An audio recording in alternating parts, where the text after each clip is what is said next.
It was something that was kind of built out of leftover ideas from when we were working on Warring, and we had all these kind of far-reaching ideas that we didn't really find a place for on the album. And so we had been generating kind of different thoughts of how we were going to put it together, and then someone approached Arts and Crafts with the opportunity to open up this beautiful property in Northern Ontario for some sort of artistic enterprise. They didn't really know what. They had read about the 10-year anniversary in the newspaper, and I guess they wanted to be involved or whatever. And we had just kind of been sharing early drafts of what our idea was for that manager, and giving him the kind of philosophical background of the whole thing, and it kind of just clicked. It was perfect, and it was amazing that they facilitated something like that, because I think most record labels would be like, what are we going to do with this 22-minute trip down some weird psychopathic musical lane. It's like they wanted to foster it, and they wanted us to do it, and I think it might have been their first and only Record Store Day release, so it kind of like gave us both an opportunity to step outside of our comfort zone. So you gotta be. I definitely think like once they had let us put out like a track for track interpretation of Steely Dan's Asia on like limited red vinyl, I kind of figured out, I think, that we'd found like a pretty special home with Arts and Crafts. And I think, they definitely do really want to like encourage and foster like interesting, creative, like different projects. That's like definitely a big part of the label philosophy. So they were really positive about it. And then, we got to do really cool stuff. Like Jason mixed, we actually recorded a Rainstorm in the barn and mixed it and put it on the B side of the record. And even just having like a weird thing like that's just super out of left field, they thought was cool and just makes us happy, and sort of for fans is like a really cool, weird, like interesting thing. So our Play in School effort was kind of inspired by the fact that every year there are a number of budget cuts, and more recently they've come to threaten arts programming, especially music funding, because it's such an expensive thing to maintain. And music growing up in schools for us was like a major outlet. Going through family issues or personal problems or whatever, music was always that one therapeutic thing that we had to release ourselves from all that stuff. It's not easy being an adolescent, and to have something that can really like guide you through that's really important. And Wes only played drums because he had a kid in school, and we had teachers that encouraged us to start bands when we were as young as I think 12 and 13.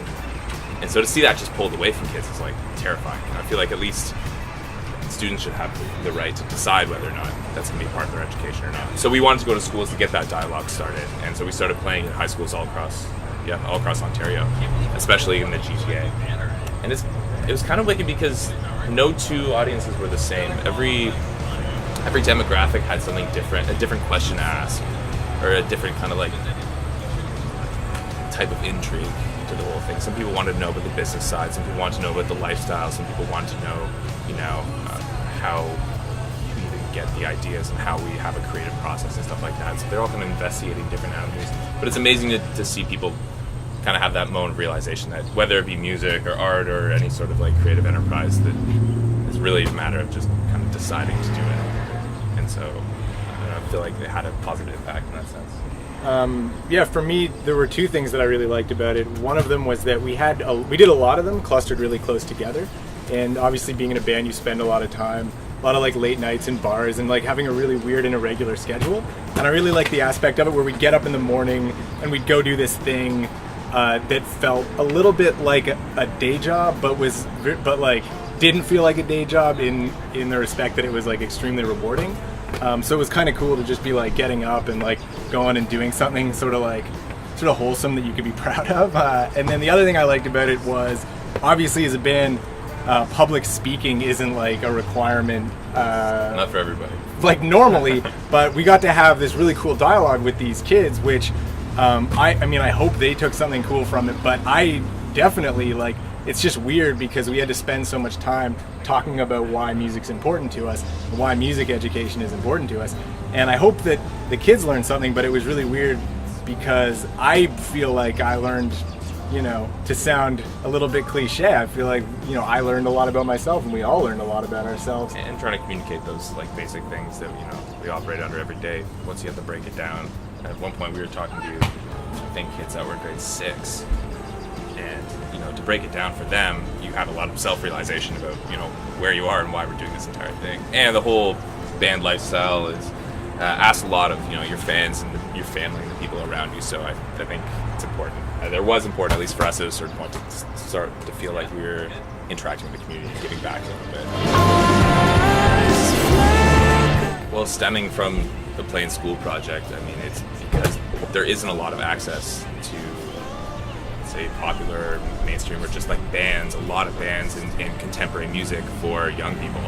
And that's kind of upsetting because the music that we all listened to when we were in our kind of formative, like forming our aesthetics when we were in high school and our late teens, before we could get into bars and stuff like that, that's the music that shaped us into trying to figure out what we want to do now and what we'll continue to try to figure out. So I feel like we need to kind of open those avenues so kids can come and see our show and hate it, and at least know that they don't want to do music, or they don't want to be in a band like this. They figure out they want to do something else, and it's like kind of about that flux of like information giving you some sort of like encouragement to do something or do something different.